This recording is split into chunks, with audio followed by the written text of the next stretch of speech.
આ છોકરા કપાતર પાછા મારી સેવા કરતા નહીં, હું મોદો પડ્યો છું અને નવરું રખડ કરે જેના તેના વાજે, અને મારે વયને હવે કરવું છે હવે, અને હું મોદો પડ્યો છું ને ભાઈબંધ વાજે રખડ કરે છે.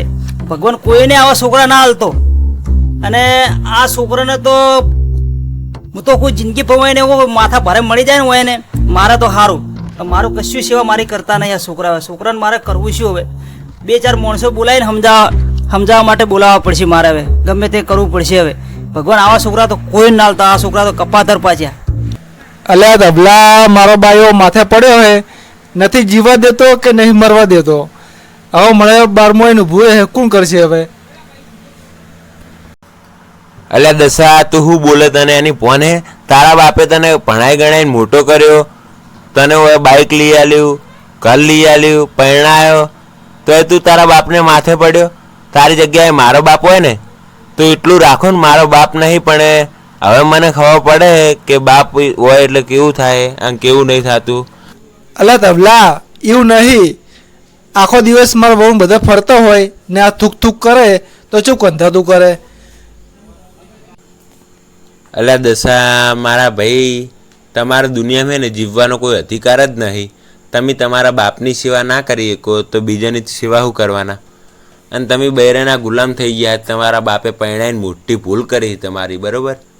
તમે બૈરાના ગુલામ તો ભલે થયા, પણ આજથી તમારા બાપની સેવા હું કરીશ. આ ધવલ કરશે સેવા. શું કહો આવાજી? આ મોદા પડ્યા તારનો છોકરો સેવા બેવા કરે કે નહીં કરતો? મૂર્ખો! એટલે રતોજી, તમે સેવાની વાત કરો, છોકરો તો મુઓ મરી જાય તો સારું. એના કરતા હવે કપાતર પાછો હું મારે કરવાનું શું રતુજી? હવે બોલો, એ 5 માણસો ભેગા કરવા પડશે મારે હારા. હવે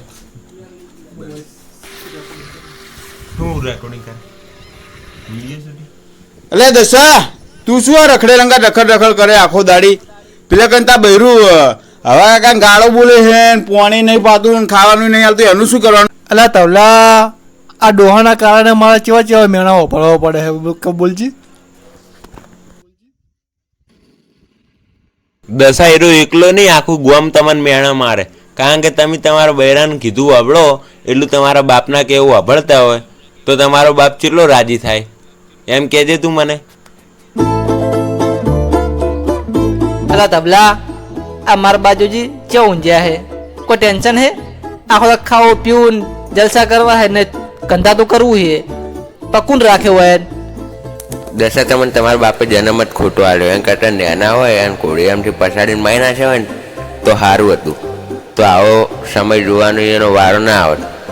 હું તો એ કહું, તમે જિંદગીમાં કોઈ નહીં કરી શકો, તમે આગળ જ નહીં વધો શકો. તમારા બાપને તમે હેરાન કર્યા હે ને એટલા તમે હેરાન થાઓ. એટલે દશા, આ ધવલા અંગા તો રખડવાનું બંધ કરનાર એ તો બગડે પણ તને બગાડશે ભેગો. અને મારું કેવું મોન, અને મોને તો તને દુઃખ આવશે. હારી એટલું યાદ રાખજે. અરે અવાજી, તમે તો બધું મારા ઉપર ઢોળો હો. હું આ દસલાને સુધારું અને તમે એને બગાડો હો. હવે તમે શું એને સુધારો? હવે હું સુધારું, તમે જો હમણાં સીધા દૂર થઈ જાય અને તમારી સેવા ના કરે ને તો આ મારું નામ ધવલ હે ને, ધવલ બદલી નાખજો અને કાળ મૂઢો પાડી દેજો. કાળ મૂઢો પાડી દેજો. કાળ મૂઢો પાડી દેજો.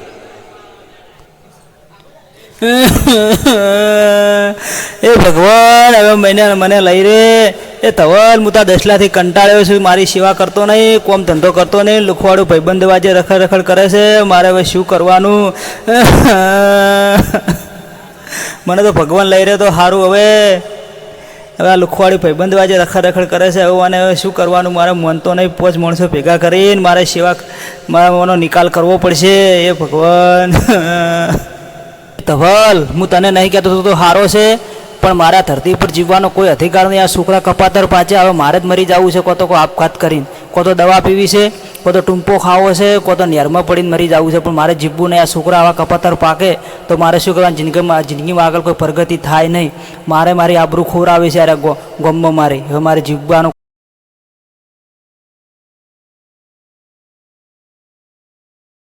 તમને એક આઈડિયા આલું મસ્ત. એરી આઈડિયા કોમ કરી જાય 110%. તમારે ખાલી પરફેક્ટ એક્ટિંગ કરવાની હે અને પરફેક્ટલી બોલવાનું હે. જો દસો હમણાં કૂતરા ઘોડ તમારા પગે ના પડે તો આ ધવલનું નામ બદલી કાઢજો.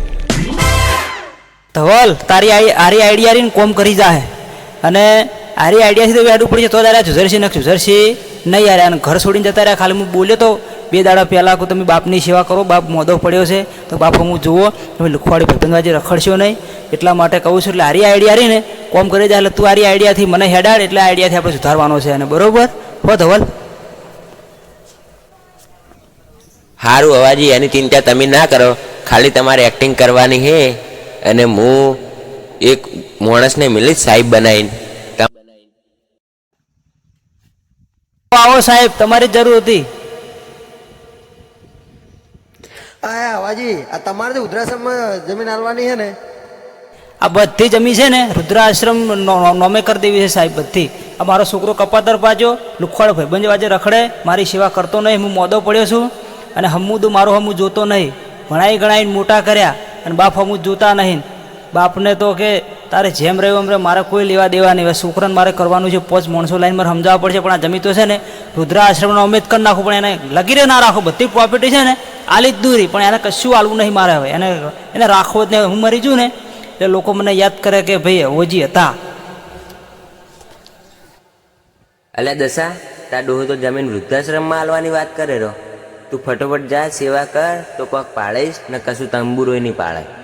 સારું ધવલા, તું ઘરે જા, મને હું ઘરે જઉં ને ડોહાના પગ દબાવું ને પછી જમીન મારા ભાગમાં આવી જાય ને કે ખબર કે સેવા કરી નહીં તો પછી કશું નહીં હાલે મને.